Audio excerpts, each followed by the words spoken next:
நீங்கள் இதுவரைக்கும் நம்ம சேனலை சப்ஸ்கிரைப் பண்ணலைன்னா கீழே இருக்க சப்ஸ்கிரைப் பட்டனை ப்ரெஸ் பண்ணிக்கோங்க.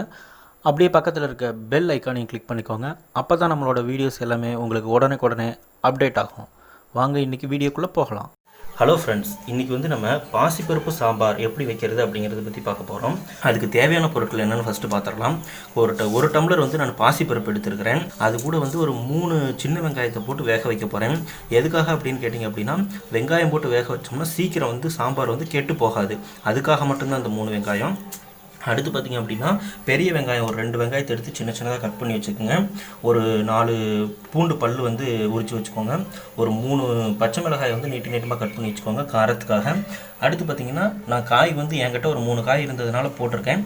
உருளைக்கிழங்கு, பீன்ஸு, கேரட்டு, இது கூட நீங்கள் பரங்கிக்காய் அந்த மாதிரிலாம் போட்டு வைப்பாங்க வெண்பொங்கலுக்கு சாம்பார். நீங்கள் என்ன காய் இருக்கோ அந்த காயை யூஸ் பண்ணிக்கோங்க.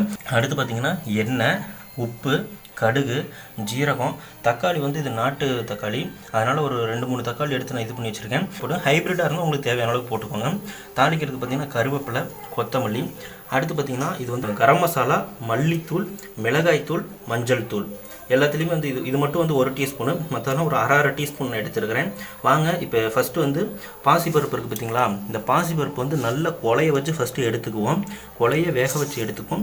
அதுக்கப்புறம் எப்படி பண்ணுறதுன்னு பார்ப்போம். வாங்க பாருங்கள் ஃப்ரெண்ட்ஸ், இப்போ நம்ம பாசிப்பருப்பை நல்ல கொலையை வச்சு வேக வச்சு எடுத்துக்கிட்டோம். சரிங்களா? நல்ல எந்த அளவுக்கு நீங்கள் இது பண்ணுறீங்களோ, கொலையை வச்சு வேக வைக்கிறீங்களோ அந்தளவுக்கு டேஸ்ட்டும் நல்லாயிருக்கும், குழம்பும் நல்ல சாம்பாரும் நல்ல திக்காக இருக்கும். வாங்க இப்போ எப்படி செய்கிறதுன்னு பார்ப்போம். ஃபஸ்ட்டு அடுப்பை பற்ற வச்சுக்கோங்க. அதில் ஒரு பாத்திரத்தை வச்சுங்க. இப்போ பாருங்கள், பாத்திரம் காய்ஞ்சிடுச்சு. எண்ணெய் கொஞ்சம் ஊற்றிக்குவோம். காயெல்லாம் அதில் வணக்கணும், அதனால் கொஞ்சம் எண்ணெய் தாராளமாக ஊற்றிக்கோங்க. இப்போ பாருங்கள், எண்ணெய் காய்ஞ்சிடுச்சு. கடுகு கொஞ்சம் போட்டுக்குவோம். கடுகு பொரிஞ்சிடுச்சு. இப்போ நம்ம நறுக்கி வச்சுருக்கிற வெங்காயம், பச்சை மிளகாய், பூண்டு 3 போட்டுக்குவோம். வெங்காயம் வணங்குறதுக்காக உப்பு சேர்த்துக்குவோம். உப்பு நான் தேவையான உப்புமே போடுறேன். போட்டு நல்லா வெங்காயத்தை வணக்கிக்கோங்க.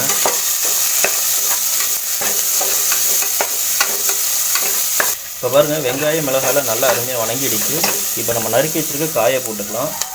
கேரட்டு, உருளைக்கிழங்கு, பீன்ஸு போட்டு நல்லா எண்ணெயிலே வணக்கிக்கோங்க. ஃபஸ்ட்டு தக்காளி போடுறதுக்கு முன்னாடி இந்த காயை வணக்கிக்கணும். அப்போ தான் தக்காளியோட அந்த சாரில் வேகாமல் எண்ணெயில் வணங்கும். எண்ணெயில் வணங்குச்சுனா தான் டேஸ்ட் நல்லாயிருக்கும், தண்ணியில் வேகிறத விட. ஃபஸ்ட்டு நல்லா வணக்கிக்கோங்க. இங்கே பாருங்கள், காயெல்லாம் எண்ணெயில் அருமையாக வணங்கிடுச்சு. தெரியுதுங்களா? ஒரு மாதிரி கலர் மாறிடுச்சு. இப்போ நம்ம எடுத்து வச்சுருக்கிறேன் தக்காளியை போட்டுக்கணும். எப்பொழுதுமே காயெல்லாம் வணக்கிற மாதிரி இருந்துச்சுன்னா தக்காளியை காய் வணக்கினதுக்கு அப்புறமாவே போட்டுக்கோங்க. இப்போ தக்காளி நல்லா குழையிற அளவுக்கு நல்லா வணக்கிக்கோங்க. இப்போ பாருங்கள், தக்காளி நல்லா வணங்கிடுச்சு. சரிங்களா? தக்காளி இதாகிடுச்சு, காயும் நல்லா இதாகிடுச்சு. இப்போ வேக வச்சு வச்சுருக்கிற பாசிப்பருப்பு இருக்குது பார்த்தீங்களா, பாசிப்பருப்பு அதை இதில் ஊற்றிடுவோம். ஊற்றிட்டு கொஞ்சோண்டு ஜீரக மிளகு போட்டுருவோம். ஜீரக மிளகு இது வாசமாகவும் இருக்கும், செரிமானமும் இது பண்ணி கொடுக்கும். அடுத்து பார்த்திங்கன்னா, நம்ம ஏற்கனவே சொன்னது மாதிரி கரம் மசாலா, மல்லித்தூள், மிளகாத்தூள், மஞ்சள் தூள் எல்லாத்தையுமே போட்டுப்போம். போட்டு நல்லா ஒரு மிக்ஸ் பண்ணிக்கோங்க. காயெல்லாம் சின்னதாக கட் பண்ணி வச்சுருக்கனால சீக்கிரம் ஒரு கொதியிலே வெந்துடும்.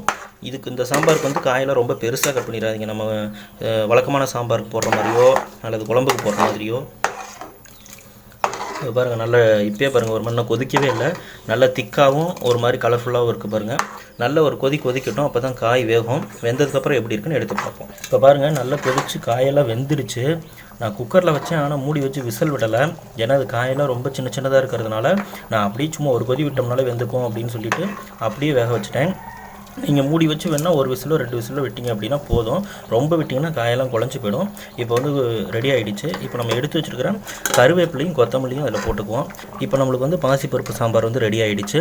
இந்த வீடியோ உங்களுக்கு பிடிச்சிருந்துச்சு அப்படின்னா லைக் பண்ணுங்கள், ஷேர் பண்ணுங்கள். இது மாதிரி மேலும் பல வீடியோக்களை பார்க்க மறக்காமல் நம்ம சேனலை சப்ஸ்கிரைப் பண்ணுங்கள். நன்றி.